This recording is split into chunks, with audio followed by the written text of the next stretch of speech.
I get overwhelmed so easily. My anxiety creeps inside of me, makes it hard to breathe. What's come over me feels like I'm somebody else. Hello guys. This is the Orange Hokage here, and today we are doing What If Naruto Went Back in Time with Sakura Part 23. Make sure you check the description for the original creator's story, and now let's get right into the story. Bright and early in the morning, Naruto was sitting on a comfortable lounge chair sipping a cup of hot chocolate. In front of the chair was a large round table. Around the table were other chairs, all of which were occupied. Directly on his left was Kurama and on his right was Zabuza. Across from him was E. On E's right was Jūbi and on E's left was Sammy, who looked a bit uncomfortable. After what felt like hours, Naruto finally finished his cup of hot chocolate and placed the cup on the table with a soft clang. Sammy jumped at the noise. The first thing I wish to discuss is the threat of Akatsuki. He looked confused while B and Jūbi tensed at the statement. What do you mean, Naruto-dana? I thought that Akatsuki was just a mercenary organization formed by S-rank Nukenin from various villages. They don't possess any significant threat to any of the major villages. Then you are woefully misinformed. In fact, all the villages are misinformed. I have come across an interesting tidbit of intelligence on them and their primary goals. Naruto said as Jūbi growled while B had a dark look on his face. He looked at the two with a wary expression as he realized that Naruto had already informed them the moment they met. Before he could comment, Naruto continued, their goals are far from benign. I can understand gathering together into a group as a survival tactic, but their main goal is to capture the 9 Bijū and then seal them into the Jūdomazo, the husk of the Jūbi. What is this Jūbi, Naruto-dana? He asked, taking a shaken breath. I am sure that you know about the Rikito Sennin. He nodded as Naruto continued, the Jūbi is the demonic godlike entity that the Rikito Sennin and his brother Hamori defeated. Hagoromo-senpai sealed the beast into himself, becoming the first Jinchuriki. On his deathbed, Hagoromo-senpai used his immense powers to separate the Jūbi into 9 entities. We know them as the Bijū. Sammy, Zabuza and E gasped at the revelation before he commented, how do you know so much about the Rikito Sennin and his history? Nearly all of it is lost to time. Naruto chuckled, you forget that my Senjutsu sensei also taught Hagoromo-senpai and was present during the battle with the Jūbi and at the creation of the Bijū. Gamamaru sensei is, in fact, the eldest living being in existence. He nodded dumbly before saying, anyway, back to the matter with the Akatsuki. I can understand that they are targeting the Bijū, but I doubt they have the guts, or the power to attack one of the major villages. Naruto just shook his head before saying, one of them has the Rinnegan. Another is Uchiha. Then there is another Uchiha who goes by the name of Madara and was the one involved with the Kyuubi attack 13 years ago at Konoha. Then there are Hoshigaki Kisame, Mad Bomber Deidara, Kakazu of the Gionu and Akasuna no Sasori. Orochimaru was a former member as well. Everyone was gaping at the information, even Kurama, who had survived Akatsuki's attempts to capture him. You say they don't have the guts to attack one of the major villages, I call bullshit.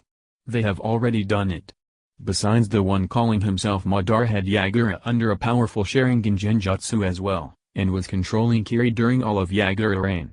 The one with the Rinnegan, though haven't really moved yet, but he was the one who defeated Hanzo the Salamander, single-handedly as well. It is my belief and that of Gamamaru-sensei that Uzumaki Nagato can single-handedly destroy any of the villages without even trying. The threat of Akatsuki is far more real than you think. If it comes to a fight between me and Akatsuki, I am unsure that I would be able to defeat all of them before the collateral damage becomes too much. Everyone looked at Naruto with scared expressions.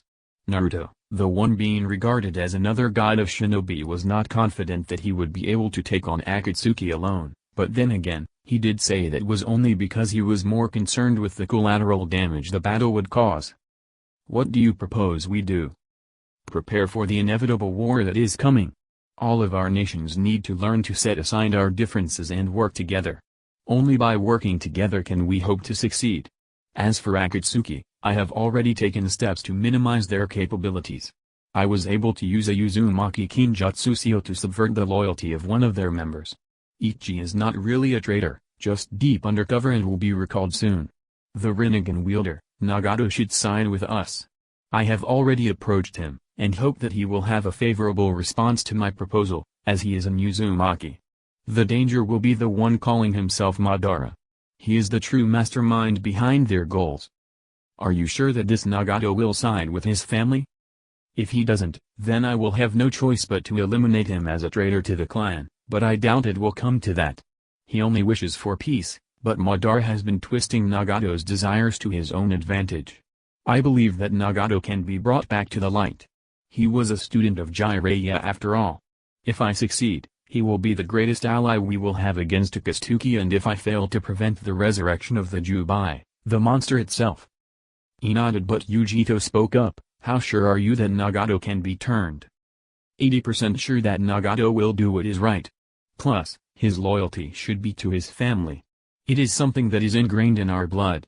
Family comes first. Yujito nodded as Naruto turned to Ii and said, now, the matter of the alliance and the marriage. You have offered me the choice between these two lovely ladies. Why the hell do you wish me to die so badly? Zabuza and Kairabi chuckled at Naruto's sudden outburst, while Yujito and Sammy looked confused before understanding dawned on them, causing them to smile. He asked with confusion, what do you mean, Naruto-dono? I don't wish you to die. It would be counterproductive to forming an alliance then. You don't understand the position you place me in? I am sure that they already know that the one I choose will be one of my many wives as demanded by the Royal CRA, out of which, 2 are confirmed, and I believe that Shin will accept the contract as well. Do you know what all my girls will do to me if I pick one of them and not the other? What justification would I use? Yo, you can always choose one and let the other marry a friend, yo. What? Naruto exclaimed before he said, that's quite the good idea. Instead of you having to choose, let the girls decide. I was planning on sending a marriage alliance to Konoha as well, so a prominent clan heir can marry one girl and you the other. Sammy looked like she would rebel, but Yujito looked intrigued. Raikage-sama, no matter what, both of us are going to be in political marriages, so I think that is a good idea that we get to choose our future husband. I am not averse to marrying Naruto-sama, but from what I see of Naruto-sama's personality, Sammy would be a poor choice, with her cold behavior, especially since she tends to get irritated with jokes. I mean, no offense, Sammy, but you know that what I say is true. Besides, I think that I would be a better match as we have common ground between us. Everyone nodded, though Naruto picked up a bit of jealousy from Sammy for a second before affection towards Yujito overshadowed it. For the first time, Sammy spoke up, I think that Yujito-ni is right. I would be a poor match, and I thank you for allowing me to choose my husband. He patted Sammy on the head before addressing Naruto. Who would you recommend amongst the clan heirs of Konoha as a good groom for Sammy, Naruto-dono? Naruto thought for a moment before saying, the only possible candidates I would recommend would be Uchiha Sasuke and Nara Shikamaru, though if you choose Sasuke, you should know that he is also under the CRA and will need to take multiple wives. Thank you for the information, Naruto-sama. When I go to Konoha for the Chunin exams, I will endeavor to get to know both so that I can make my choice. Speaking of the Chunin exams, we have intel that Orochimaru and his newly founded Otagakure plans to invade Konoha during the finals, so I would advise that you bring the Kairabi with you. Naruto said with E and B nodding in agreement. Yo, what about an exhibition match, bro? B said with an eager expression on his face. I don't think Konoha would allow you and Naruto to have a full-out exhibition match, B. No one wants to see two Bijū battle it out in their village. E growled out at B, only for Naruto to chuckle and comment, what about we don't use Bijū mode, but use everything else? And get pulverized by Senjutsu? Hell no. Kairabi said with a shiver. Then what about the AB combo versus the son of the Yellow Flash? I promise to only use Ninshu and Fuinjutsu. Need to keep up my stamina for the war with Odo. Then B will only be using the version 2 cloak and no Bijūdama. It will be like facing against your father again, only this time, it will be for a friendly spar. You can use the higher Shin, right? I can, but prefer to use a new teleportation technique I am developing from an older supplemental seal the Kagura Shigen users from my clan used to use to move about quickly. I think that the match against you both would be the best time to reveal this technique. E and B grinned at the prospect of facing off against Naruto using teleportation techniques. It would be a thrill to battle someone that fast again. Naruto cleared his throat and said, the treaty documents are sound, and I will sign them the day you arrive at Konoha. We can have a celebration, and Mocha Obasama won't have any pretext to complain. Mocha-sama does hate parties, doesn't she? Zabuza said with a chuckle. Not exactly, she just doesn't like us throwing parties without a proper reason. A party is due anyways. You can stay with me at the Yuzu compound for your stay. In fact, I insist. It would be an honor, Naruto-dono. He said with a nod. Now before we end this meeting, I need to inform you that we shall need to head out tomorrow morning. I was chosen as one of the planners for the Chunin exams and need to personally be in Konoha a week before it starts. I can understand the responsibility, Naruto-dono. May I suggest that Team Kairabi heads out with you, led by Yujito. It would give both girls more time to get to know you and for Samu to get better acquainted with her prospective husband. I have no problems with that. But first, Yujito. I know that you are choosing me out of obligation, but if you truly don't want to marry me, I will still go ahead with the alliance, just with the marriage clause voided. I am sure that I can convince the Hokage and Hideyoshi Jiji to the same deal for Samu. Yujito and Samu looked startled at the statement, but he chuckled and said, "Honorable of you, Naruto-dono, but I hope that the marriages go through. A stronger bond is better, no?" Naruto nodded before standing up with Zabuza following his example. "Thank you for your time, Dono. Yujito, I would like it if would come to the joint mindscape for a meeting between our Bijū and us this evening." With his piece said, Naruto and Zabuza vanished in a flash of yellow. Their destination, Shin. It was late in the evening when Kairabi and Yujito started meditating. After a few moments, they appeared in place, standing at the feet of their respective Bijū. Looking around, they saw that nearly all of the Bijū were present, only Shukaku, the Akebi, was missing. All the respective Jinchuriki were present as well. "You know one thing, why the hell did it take so long for me to get my future memories?" Fu groused out in annoyance as all her fellow Jinchuriki and their Bijū chuckled at the girl's expense. Chomai sighed before saying, "Fu, the only reason it took so long for you to get your memories was because you weren't as synchronized with me as the others are with their Bijū. Naruto-kun, just ignore my Jinchuriki and start the meeting." Fu huffed as Naruto nodded. "As you know, I have already made preparations to handle the Akatsuki situation. You all know how dangerous they are, and the kind of damage their Tsuki no Mi plan could do. Out of all of us, only I and B, with our Bijū, have faced the wrath of the Jūbi. I will now share my memories of the beast." With his piece said, Naruto concentrated on the last memories he had of the future and then using ninchu, transferred the memory to his fellow Jinchuriki. An uncomfortable silence filled the area, as the other Jinchuriki processed the horrifying memories. After an inordinate amount of time, Yagura was the first to speak. "We cannot allow such a demon to be resurrected. I propose we start our own group to oppose the Akatsuki. We hunt the bastards down in pairs. Gaara no Sabaku and Shukaku will be joining us soon. One of us won't have a partner in such a case," Yujito said with a frown. "Naruto-sama is the strongest of us. I will bet my right arm that he can easily defeat a pair of Akatsuki without even using Kurama's power." Han said, only for B to counter him. While Naruto-sama is powerful, no doubt about it, he is still vulnerable to being overwhelmed. Besides, some of the members Akatsuki are hidden allies. Naruto-sama, if you would please elaborate. "First of all, outside formal occasions, I don't subscribe to formalities. All of you can call me whatever you want, though I would prefer something personal. After all, we are connected by the bond of Jinchuriki. Now, Uchihachi is actually a spy in Akatsuki. Other than that, I believe that I can get to Pain and have him realize the mistakes he is making before it is too late." Naruto raised a hand to forestall Utakata's complaint. "I know that he was the one to take you down last time, Utakata, but we must not allow the non-existent future to make judgments for us. Not to mention that Naruto defeated Pain with only his basic Senjutsu last time before making the cripple have a change of heart. Pain had revived all the lives lost when Akatsuki invaded Konoha at the cost of his own life." "Thank you, Kurama. Anyway, we need Pain alive. His death will allow Obito to easily get the Rinnegan. We must prevent that scenario at all costs." "I agree. A Dojutsu like the Rinnegan shouldn't fall into the hands of the wicked, and this Obito seems to be as wicked as they come." Yagura agreed with the rest of the Jinchuriki and all the Bijū nodding in agreement. Silence reigned for a few moments before they asked, When will Shukaku and Kazekage-sama be joining us? He should be in Konoha by the end of the week. I will remind him and Shukaku before calling a meeting. Now before we leave, Gaku, I have been wondering. Do you think it possible for you to learn earthbending? You are the only one other than Shukaku who has a humanoid body to help the learning progress. Gaku thought for a moment before saying, I will see what I come up with. Not like I have much to do anyways. It will be a good project to work on. Naruto nodded before addressing everyone, then wait for my signal. We will have the final member with us then.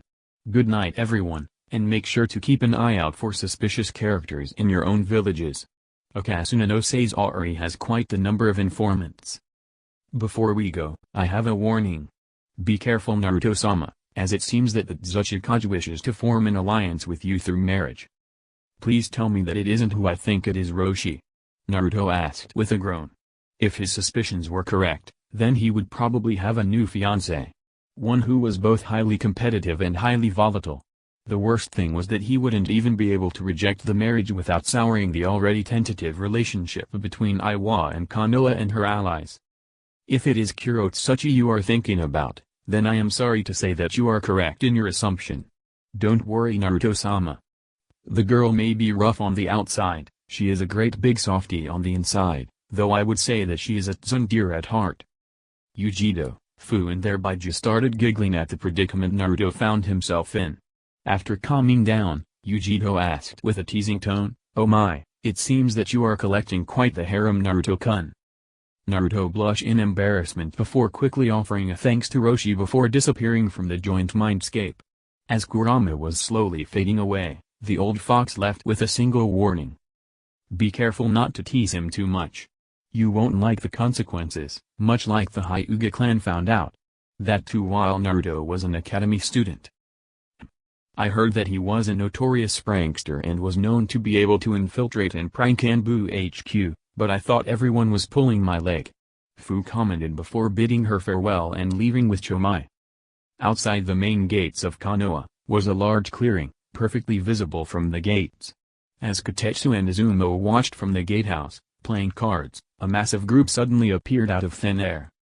Usually such an event would have caused the two Eternal Chunin gate guards to be alarmed, were it not for the fact that nearly all of the members of the arriving group were covered in bubbling red chakra cloaks, with the sole exception of one who was instantly recognizable by the two. In front of the group was Naruto engulfed in a golden chakra cloak. Yo Naruto-sama. Had a good trip? Kotetsu asked placing his hand of cards down on the table. Quite well Kotetsu. My companions from Kumo are here for both the Chunin exams and diplomatic reasons, so they will be residing in the Uzumaki compound. Naruto said as Kotetsu and Izumo nodded before the blonde Jinchuriki addressed his group. Zabuza, please escort everyone to the compound while I take Shin, Yujito and Sammy to meet with Hokage Dano. Right away Naruto-sama. Alright Gakis, get logged in and follow me. Yes, that means you Karen. Why does Naruto-kun get to bypass the login and not me? Karen complained only for Naruto to remark, because you don't have free travel rights. All done girls? Hi. All three aforementioned girls nodded as Yujito finished signing into the Konoha visitor directory, all three of them still having the chakra cloaks around them. Naruto nodded to the gate guards before he and the three girls vanished into thin air. You are to take over as Hokage soon, Naruto-kun. So I believe that it is your prerogative to decide it, if you wish to accept Hokage Dano's proposal or not. Nisami-chan, I don't mean to be insulting, but my time as Hokage is nearly up. I would advise you to get acquainted with the prospects and let Naruto-kun know. He will be the one to make the final decision. Sammy and Yujito were caught off guard at the admission from the old Hokage, but the younger of the pair bowed and said, it is what I would prefer Hokage-sama. Until the Chunin exams start, I will endeavor to get acquainted with both prospects before letting Naruto-sama know of my decision. Hiruzen nodded before saying, please keep the information of my retirement to yourselves. The official announcement will occur during the final stage of the Chunin exams. Of course Hokage-sama. We will keep your confidence. Yujito said for both herself and her cousin. Good, now you two are dismissed. Nico, please escort them to the Uzumaki compound. At once Hokage-sama. Nico said dropping down from the ceiling. After the two Kumo Kunoichi were gone, Hiruzen turned to Shin with a smile on his face. It is a pleasure to have you here, Shinheim. Please make yourself at home in my beautiful village. Shin bowed in respect as she replied with a smile, it is a pleasure to be here, Hokage-sama. If I may be so bold, may I ask why you wish to retire so soon? Not at all, Shinheim. I am just feeling my age these days. With what skills Naruto-kun and his students are displaying, I have come to the conclusion that my time has long since passed. It is time again to pass the torch to the next generation. If you have any questions about the history of Konoha, please don't hesitate to come to me. It would be nice to pass on my knowledge to the next generation, and it will give this old man something to do in his retirement, other than wasting away. I doubt you of all people would waste away, Gigi. Anyway, I will see you tomorrow at the finalizing session. Don't overwork yourself. Hiruzen saw the teasing smile on Naruto's face and chuckled as he commented, with the shadow clones, I have much more time to rest than before, Naruto-kun. You go and introduce your new fiancé to the rest. Oh, and Hinata-chan and her team will be back from Nami tomorrow. Naruto raised an eyebrow and asked, what were they doing in Nami? A simple tracking mission. It seems that some remnants of Gato's forces were kidnapping young women. From the preliminary reports, it seems that Hinata-chan didn't take too kindly to that, neither did Kiba-kun. Kurenai states that the two of them massacred the remnants without even blinking. You have done a good job training her, Naruto-kun. Hinata-chan is now a perfect kunoichi but still has her kindness. Naruto nodded before offering his arm to Shin and leading the priestess of Unonokuni through a tour of Konoha on their way to the Uzumaki compound. The next morning, all the Jonin and Takubutsu Jonin of Konoha were assembled in a large meeting hall. At the end of the hall, Hiruzen sat behind a large wooden table with Haruka and Naruto. Interestingly, Kakashi was there on time, causing many of the assembled Jonin to look at the masked man in irrational fear. Alright, now that everyone is here, we can finally begin. Now those Jonin with Genin teams, you have my permission to start nomination of your teams. Hiruzen said, which was soon followed by many of the Konoha Jonin nominating their teams. Finally, the time came when the Jonin of the four most prominent Genin teams moved forward. I, Sarutobi Asuma, sensei of Team 10 consisting of Yamanaka Ino, Narashikamaru, and Akimaki Choji, nominate my team for the Chunin exams. Hiruzen nodded as Naruto said, noted. Next. I, Meidoge, sensei of Team 9 consisting of Higurashi Ten, Rock Lee, and Hyuga Neji, nominate my team for the Chunin exams. Noted. Next. I, Yui Kurenai, sensei of Team 8 consisting of Hyuga Hinata, Inuzuka Kiba, and Aburame Shino, nominate my team for the Chunin exams. Noted. Next. I, Hatake Kakashi, sensei of Team 7 consisting of Uchiha Sasuke, Sarutobi Konohamaru, and Sai, nominate my team for the Chunin exams. Duly noted. Next. After waiting for a few minutes, Naruto said, very well. It seems that the nominations are over. Now, as all of you know, this Chunin exams are going to be much different from previous ones on the account that all the major villages will be sending teams to this one. Everyone nodded as Hiruzen continued from where Naruto ended. Make sure to alert your teams for possible ulterior motives, though I doubt that there will be any this time. The next thing is that Orochimaru has created a hidden village called Otagakure. Keep an eye on all Oto Shinobi in Konoha. As Hokage Dino said, Oto is to watch out for, but I have reliable intelligence that the Kazekage has sided with Orochimaru and will be leading an assault without the permission of his daimyo. But fear not, most of the Suna Shinobi are only following Raza out of fear and not loyalty. I have a feeling that if I can turn their Jinchuriki to our side, the whole bulk of the Suna forces will side with us. Not to mention that the threat of Naruto's personal retaliation against Suna Sakura commented, causing all the gathered Jonin and Takubutsu Jonin to nod in agreement with the pink-haired medic. Now that all of you are warned, we shall wait for a few more people to join us for an announcement. What announcement, Hokage-sama? Kurenai asked with a confused frown. You will have to wait a bit longer, Kurenai-chan. Or not. Hiruzen said with a smile as the door to the massive hall opened. From the open doors, the shinobi clan heads walked in with the Anbu commander and the fire daimyo with his bodyguards. Make the announcement, Hiruzen. I need to be back in the capital by sundown. Hideyoshi said, only for Naruto to chuckle and say, "No need to worry about that, Hideyoshi Gigi. I will have you back at the capital in a flash." "Unfortunately, I will have to decline, Naruto-kun. I have to meet up with one of the governors a few miles south of here before returning home." Naruto nodded as Hiruzen cleared his throat before saying, "I shall be completely stepping down after the Chunin exams." A cacophony of noise erupted from the gathered Jonin and Takubutsu Jonin before Naruto spiked his chakra, causing the shinobi and Kunoichi to quickly settle down, with a few even feeling a bit faint. Hiruzen nodded to Naruto before addressing the crowd. "Now that you all have voiced your dissent, I will now let my nomination for Hokage be known." Quiet muttering filled the room as everyone discussed their possible candidates, many coming to the conclusion that only Naruto or one of the two Sannin will be chosen. "Don't you dare name me sensei," Tsunade said with a bit of a joking tone in her voice. "Why not, Tsunade? You would make a fine Hokage. Just think of the amount of sake you can drink while trying to forget the burdens of being a leader." Tsunade blushed at the subtle hit at her bad habit, but before she could comment, Hiruzen continued, "Luckily, neither you nor Jiraiya are the candidates. I, Sarutobi Hiruzen, Sandaime Hokage of Konoha, hereby nominate Uzumaki Naruto as the Godame Hokage. I, Hideyoshi, the daimyo of Hinokuni, approve the nomination. Let the Jonin vote commence," Hideyoshi declared as Ruka stood up. With an emotionless face, the Chunin instructor called out, "Those in favor of Uzumaki Naruto being the next Hokage?" Nearly everyone raised their hands. Ruka quickly counted the number of votes before noting it down. "All right, everyone against?" Only Sakura raised her hand. Ruka noted it down as Hideyoshi asked, "May I ask why you would vote against your own friend and mentor?" "Of course, Daimyo-sama. I just think that it would be better if Naruto was out in the field instead of being cooped up in an office.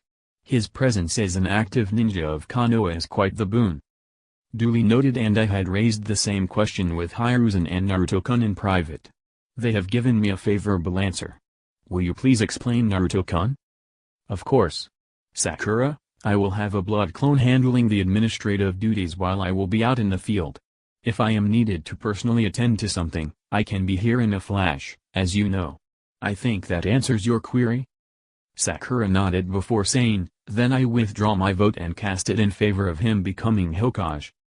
Ruka nodded as he changed the vote tally before handing it over to Hiruzen, who looked over the paper before announcing, by a unanimous vote, Uzumaki Naruto is to be the Godame Hokage of Konoha. He shall take over the day after the Chunin exams finals. Until then, all strategic and military functions of the office of Hokage will be handled by Naruto, while I shall handle economic and administrative functions. Any dissenters? Everyone waited for any dissent, but after it was clear that there were none, Hiruzen declared, "There will be a strategic meeting tomorrow at dawn. All elite Jonin, the Anbu commander and the shinobi counselors are to be present. Also, this vote is to remain a S-rank secret until further notice." Now dismissed.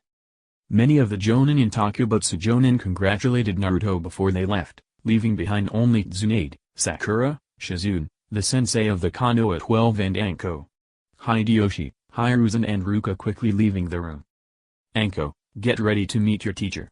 With the seal removed and your improved skills, I expect that you will be able to hold your own against the snake," Naruto said, causing a feral grin to appear on Anko's face. "Oh, I am sure that me and Sensei will have quite a bit of fun, Naruto-kun. Just point me in his direction and stand back. Also, how are the preparations for the second phase coming along?" Naruto asked, causing Anko to giggle and say, "With the amount of seal-based traps you and your clan has supplied us with, I can already taste the fresh blood. Down, girl. Don't traumatize the visiting or even our own genin," Kurenai said, smacking the snake mistress in the back of her head. "You are so mean, Nai-chan. I was just planning to view some of the festivities." "Congratulations, Naruto. I speak for all of us when I say that the post couldn't be given to a better candidate," Asuma said with Gay, Kakashi, Kurinya and Anko nodding in agreement. "Get back here, you damn brat!" Karen screamed as she chased Konohamaru down the main road of Konoha. Beside her, her two teammates were running as well, both sporting raging expressions on their faces. All three had orange paint splattering their favorite dresses. "Come back here, Konohamaru. I promise it won't hurt much," Haku cooed as she threw a couple of ice senbon at Konohamaru, who rolled to the left to dodge them, hoping that none of the icy needles would touch him, as Haku was making quite the name for herself in being a senbon expert. Suiren was quiet, but the cloud of red crystal dust floating around the blue-haired girl as a murderous expression graced her normally peaceful face. With a simple wave of her hand, the crystal dust coalesced into 5-pointed crimson crystal shuriken before flying towards the fleeing Sarutobi. Twisting around, Konohamaru focused in between the flying shuriken and caused an explosion to occur using judicious use of combustion bending. The explosion caused the crystal shuriken to shatter before disintegrating into red dust and flowing back to join Suiren's floating cloud. As Konohamaru was finishing the twist, he collided with someone, throwing both of them to the ground. A flash of yellow and lavender was all Konohamaru was able to discern before he was hoisted off the person he collided with. As he was pulled back, he realized that he had collided with a Konoishi from the Suna carrying a massive tesson on her back, and with her blonde hair was hanging down her body from torn ribbons. "You punk! How dare you run into my sister?" Konohamaru turned to see a boy of about 14, wearing a catsuit and war paint on his face, was holding him up, with a murderous expression on his face. "Kankuro, put him down. We aren't here to cause trouble," the Konoishi said, standing up before she pulled out ninja wire from her tools pack and used that to quickly tie her hair back into 4 ponytails. "I am sure that he didn't mean to run into me." "That doesn't excuse his actions, Temari. He hasn't even apologized to you yet." Before Temari could even comment, she felt chains wrap around her. Looking down, she saw that the chains were made of yellow chakra.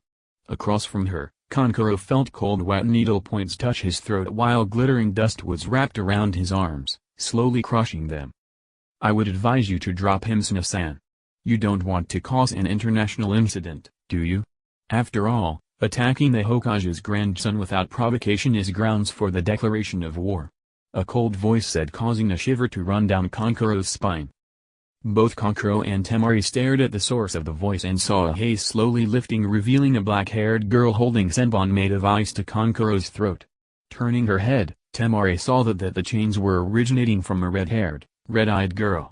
A final, blue-haired girl was standing off to the side with more glittering dust floating around her.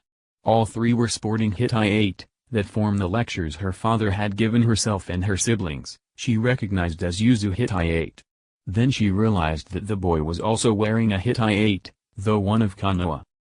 Temari gulped in realization that she and Kankuro were both outnumbered and outmatched, especially with the amount of skill the 3 Yuzu Konoishi displayed in capturing them. Right then, the boy Kankuro was holding broke down into pebbles as the boy appeared beside her with his hands engulfed in flames, pointing it towards Kankuro. Temari was about to speak, in an attempt to defuse the volatile situation, when a sudden pressure fell on her shoulders. Looking up, she saw that all of them were affected. A sudden sound drew her attention to the nearby rooftop and saw the boy she identified as Uzumaki Naruto standing there with a Uchiha, from the Sharingan swirling in his eyes, and another boy with a glob of ink floating around his head. Temari paled at the realization of the precarious situation she and Kankuro found themselves in, just because of Kankuro's ego. "Stand down!" Naruto bellowed in a tone full of authority. The Yuzu Kunoishi quickly withdrew a few paces back and the boy hastily put out the flames before jumping up to stand beside Naruto and the 2 boys. "Now, that no one is in immediate danger of being killed, explain what is happening? Is this the famed hospitality of Konoha and Yuzu?" The 3 Konoishi bowed their heads in shame while the Hokage's grandson just looked at Naruto with defiance before commenting, "They attacked me. We were just returning the favor." Grabbing the boy by the ear, Naruto jumped down with the boy before landing beside Temari. "Don't twist the events, Konohamaru. Sasuke, Sai and I were already here for some time now. We witnessed everything that happened. Now apologize to this young lady for running into her." Konohamaru looked like he was about to protest before bowing to Temari and said, "I apologize for running into you. In my defense, I was running away from those 3 monsters." Before Konohamaru could even blink, Naruto smacked the boy on the head before pointing to the Yuzu Kunoishi. Konohamaru sighed before bowing to the 3 incensed Kunoishi and said, "Please forgive me for pranking you and calling you monsters." The 3 Kunoishi nodded before Karen stated, "This is the last time we forgive you, Konohamaru. Destroy our battle dresses again, and you will wish you were in hell." Temari and Kankuro gulped in fear at the killing intent wafting off the red-haired girl. Their fear increased when Naruto called out, "You can come out now, Ikubi. Please join us here. I am sure that your siblings will feel safer with you beside them." "Kankuro, Temari. You both are a disgrace to Sana," Gaara said as he appeared in a swirl of sand. Everyone except Naruto were surprised to see the red-haired boy with the massive sand gourd on his back appear. None of them sensed his presence until he appeared. "Uzumaki Naruto, the Kyuubi Jinchuriki. Mother wishes for your blood, yet warns me to stay away from you." "I wonder why?" Gaara said with a maniacal look in his eyes. "Why don't you bump fists with me and find out?" Naruto said with a grin as he raised his right fist to Gaara. The Ikubi Jinchuriki looked suspicious at the gesture but decided to humor Naruto, to the extreme surprise of his siblings. Right after Gaara tapped his fist to Naruto's, the sand in the gourd rattled before settling down. Temari and Kankuro looked surprised as the eternal bloodlust emanating from their little brother suddenly became more subdued. Pulling back their fists, Gaara bowed to Naruto and said, "Thank you for your help, Naruto-sama. With your intervention, Shukaku has finally settled down. I thought he might. He isn't really a mad being. He just wishes to honor his first Jinchuriki. The only person he could call his friend. Be his friend, Gaara, and you will find that a Bijū's wisdom goes a long way. Come by the Yuzu compound in the evening. I will have Natsumi fix your seal. Truly a shoddy work. Who forgets to place a psyche barrier in a Bijū holding seal? No wonder you can't sleep." Gaara nodded in agreement before saying, "These are my elder siblings. Kankuro, my brother, and Temari, my sister, and I am Gaara. A pleasure to meet you all. These beautiful Kunoichi from Muzo are my cousin, Uzumaki Karen, the one with the red hair. Maksho Suiran, the one with the blue hair and crimson crystal dust floating about her. Then there is Yuki Haku." All three Kunoichi nodded in greeting but didn't say anything else. "Next, the boys are members of Team 7, Uchiha Sasuke, my former Genin teammate." Sasuke nodding in greeting as Naruto continued, "Sai. An orphan who has developed an interesting new hidden jutsu style, and you have already met my wayward apprentice, Sarutobi Konohamaru. Pleasure to meet you all. Forgive us, Naruto-sama, but we must meet up with our Jonin-sensei, so I bid you all a farewell," Gaara said before clasping a hand on each of his siblings' shoulders, causing both of them to jump in fear. With a meaningful nod to Naruto, Gaara and his siblings vanished in a swirl of sand. Sai put away the ink glob in a small gourd he was carrying at his waist and jumped down to the street with Sasuke. Tough competition. I am forfeiting as soon as I see Gaara as my opponent. Don't you think it is a bit early to make such a decision, Sai? I mean, he may be a Jinchuriki, but I doubt he undefeatable. In fact, I would prefer to see who is stronger. Me or him. Sasuke said with a superior grin. Don't be so sure about it. Gaara is a very dangerous opponent. Much like Suiran can manipulate crystal dust, he can manipulate sand. From the reports, he has been on multiple B-rank mission and has personally defeated enemy Jonin while his team and sensei stood back. I can assure you that underestimating him will lead to your defeat, especially since he returned from each of his missions without a single scratch on him. I wonder who is better in manipulating fine particles, me or him. Suiran wondered before Karen slapped the girl on the back and commented, then be sure to survive long enough to face off against him. When I finally focused my senses on him, I was shocked to find that his personal reserves are just as large as Enikage's, that too without adding the Ikubi's chakra to the mix. I would advise not to engage him. He reminded me of Zabuza-sama on an assassination mission. That isn't the kind of opponent you would wish to fight. Haku commented only for Naruto to chuckle and say, that's just his defense mechanism. His village treats him like he is the Ikubi. He uses that facade to protect himself. I will be going now. Yani. Team 7 and Team Yuzu stared at the place Naruto vacated before Karen commented, so. Anyone up for some food? I am paying. Sorry, but I have to meet up with Nisami again. It is my day to take her out on a date. I just wish that Naruto hadn't nominated me as a prospective groom for a political marriage. Oh, stop complaining. At least the girl isn't fawning over you like all of your fangirls. You should be happy that you already have a prospective candidate for one of your wives. Karen said with a teasing grin as Sasuke left the group, completely ignoring Karen. Gaara walked into the massive chamber underneath the main mansion in the Uzumaki compound. Behind him, Temari, Kankuro and Baki followed with wary expressions on their faces. As they reached the center of the chamber, the lights brightened to show a massive ceiling array was carved into the floor of the chamber. At the other end of the chamber was a wooden table with multiple clay vats. Baki saw that Naruto, a red-haired girl of about 12 and a red-haired woman in her middle 20s were standing over a scroll, discussing something. Welcome. Gaara, you will need to remove all of your clothes and sit in the middle of the array. Then we can begin. Gaara didn't say anything as he quickly divested himself of his clothes, leaving him in his underwear. Quickly striding to the middle of the circle, Gaara sat down without even a prompt and closed his eyes in meditation. He already knew that his old seal will be destroyed.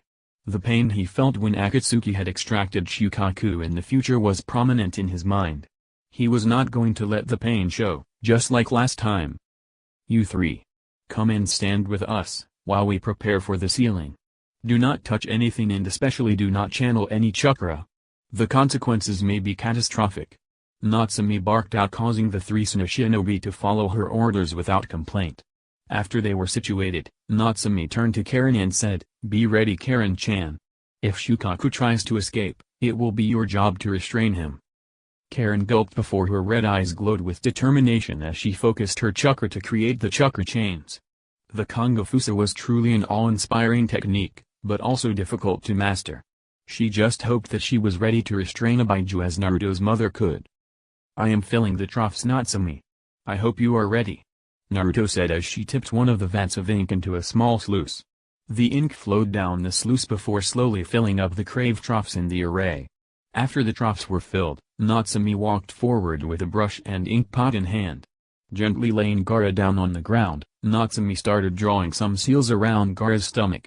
When it was finished, Natsumi turned to Naruto and Karen before nodding and placing her palm in the center of the recently drawn seal. Natsumi channeled her chakra into the seal before twisting her palm in the clockwise direction. Immediately, a bubbling brownish-red chakra cloak formed around Gaara as he convulsed in pain. Quickly, Natsumi started drawing some Fuinjutsu Shiki on Gaara's stomach. As the cloak bubbled even more, Naruto walked forward as a yellow cloak of chakra formed around him.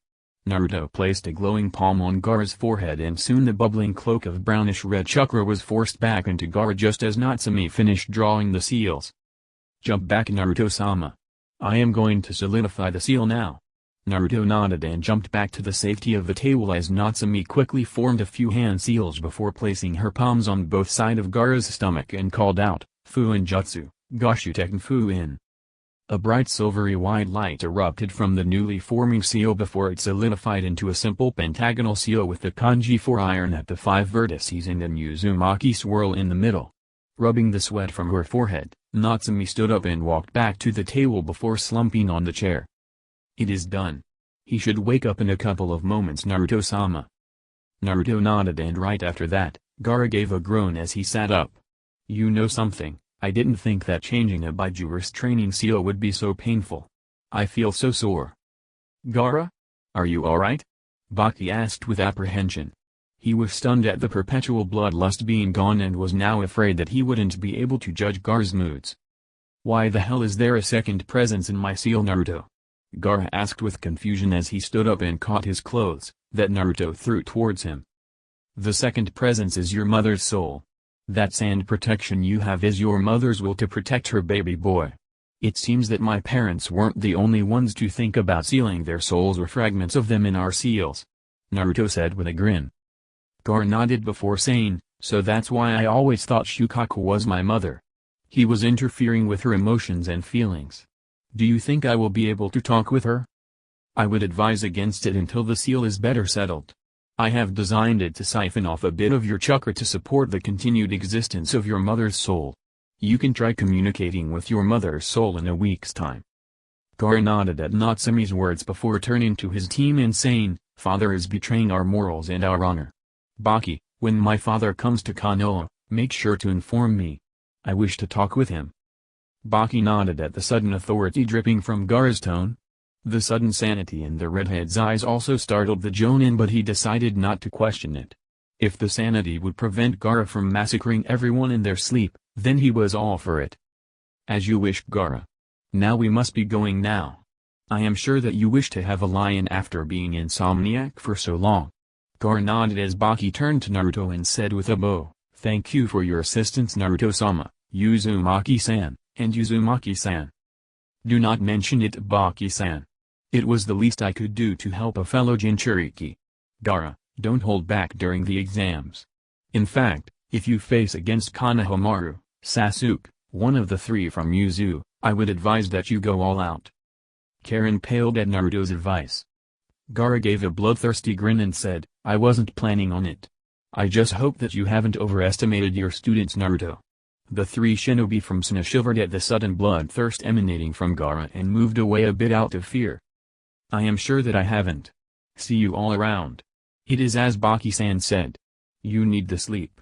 You look pathetic," Naruto said with a grin right before a shuriken of sand flew at his head.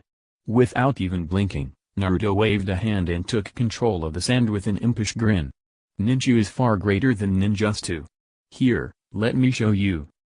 With that said, Naruto forced the sand to coalesce into a stone before melting into a shuriken made of lava before it suddenly froze into solid rock, after which, it dropped to the ground.